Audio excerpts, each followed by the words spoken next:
Hi there everyone, this is Miss Jess. I work at the Eldersburg Public Library, and today I'm going to show you some things that we can do with marshmallows. Say hello, marshmallows. We at the library understand that playing with your food can sometimes be a bad thing, but sometimes it can be a good thing. So I'm going to show you 3 things to do with marshmallows that aren't just make them into s'mores. The first thing we're going to do is we're going to actually make a marshmallow shooter with a plastic cup and a balloon. Then we're going to go marshmallow jousting or marshmallow fencing. And finally, we're going to build some marshmallow towers. Let's get started. For our first activity today, we're going to build a marshmallow shooter using things you probably have in your closet or cabinet. We have some mini marshmallows over there. They tend to work better than the bigger marshmallows for this, but big marshmallows are acceptable if that's all you have. We also have plastic cups, just like plastic Dixie cups, scissors, a balloon that you don't blow up, just a balloon, and some masking tape. Okay, so the first thing we're going to do is we're going to take our plastic cup and we're going to go to the bottom end that's closed and we're going to cut this out so that we have 2 holes on either side of the cup. There are 2 ways to go about this. If you have a small enough cup and a big enough pair of scissors, you can just kind of like chop it off in one go, but I prefer to cut a little hole and then go around. Again, this is kind of tricky, so if you feel like you want a grown-up's help, by all means ask for it.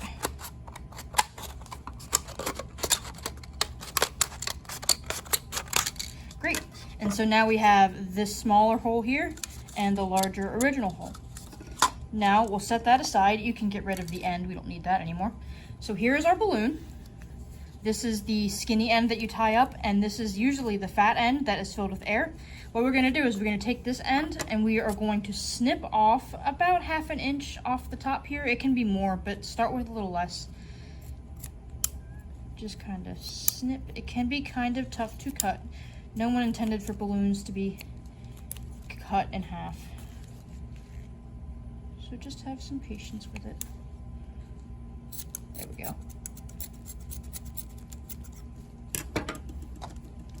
So now, your balloon has a hole in the top. We'll kind of clean up the frayed edges here. I clearly need a new pair of scissors.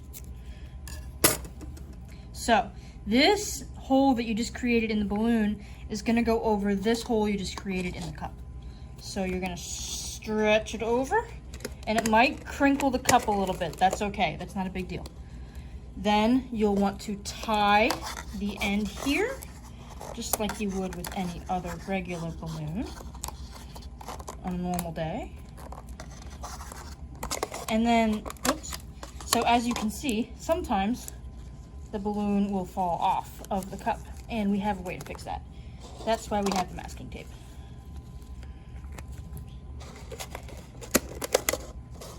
Take the masking tape,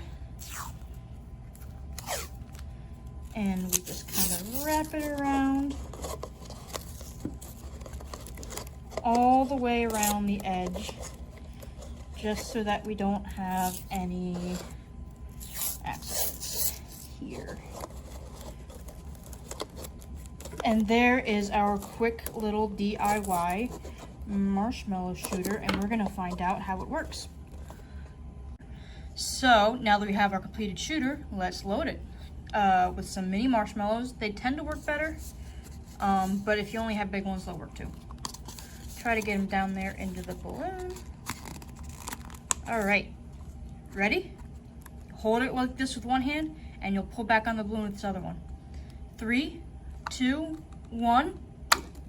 Yeah, look at all that. There's one over there, and there's some down here on the floor. This is an excellent alternative to a water gun if you ever wanted to play in the house, but make sure you pick up all the marshmallows. Wouldn't be good if they left around. So that is how you make a marshmallow shooter with a plastic cup and a balloon. Our second marshmallow themed event for the day is marshmallow jousting. This is traditionally done with marshmallow peeps that are found at Easter time, the yellow, colorful bird looking things.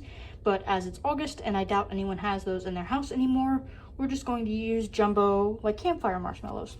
And to separate them, designate them teams, we have M&Ms to put on their heads like crowns. So we have our green competitor Just kind of squish them in there. And our orange competitor. Now, when you put marshmallows in the microwave, they expand. And what we're going to do is see which one of these marshmallows, when they expand, touches the other one first, like in fencing. So we're going to give each of them a lance. This is essentially a toothpick.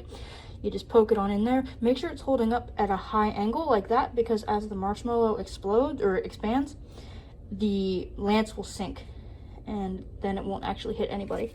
So you have one and then you have one. Kind of like that. See that they meet at a point like this, and then separate them just a little bit to give them some room. And now that we have our competitors all set, we will transfer them to the battle arena, which is also known as a microwave. Zip up here for right now. Place your bets on who you think is going to win. I'm feeling Team Orange this time. I don't quite know why. I just like orange. So, go ahead and set the timer on your microwave for a minute, though it won't take nearly that long. And then get down here. And you can kind of see, you can't see right now, so watch in your own microwave with your eyes. You'll see the marshmallows start to expand.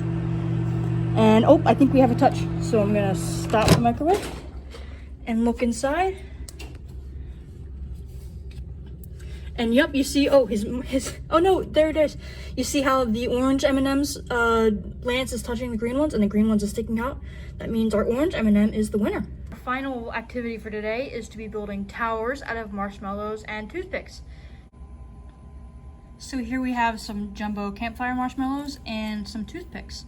And I'm gonna show you how to build a very basic cube with them. This is pretty strong shape. It's not, the triangles are traditionally the strongest shape, but a cube is a very stable base for a tower, or a good way to start if you want to stack things on top to see how strong you can make your structure. So what I'm doing now is you just have 4 marshmallows on the bottom level, and you connect them all with toothpicks. Then you're going to stick a toothpick at the top of each marshmallow, sticking up like this. And then on that skewer, you're going to stick more marshmallows. Be careful, these ones might tip over. So what we do with this is we kind of have to build them together. So now we have these 2, right? We're going to connect them with another toothpick like this, like it is on the bottom. And now they stand a little bit more stable. And then we'll go here and connect this guy right there and right there. And then this one right here.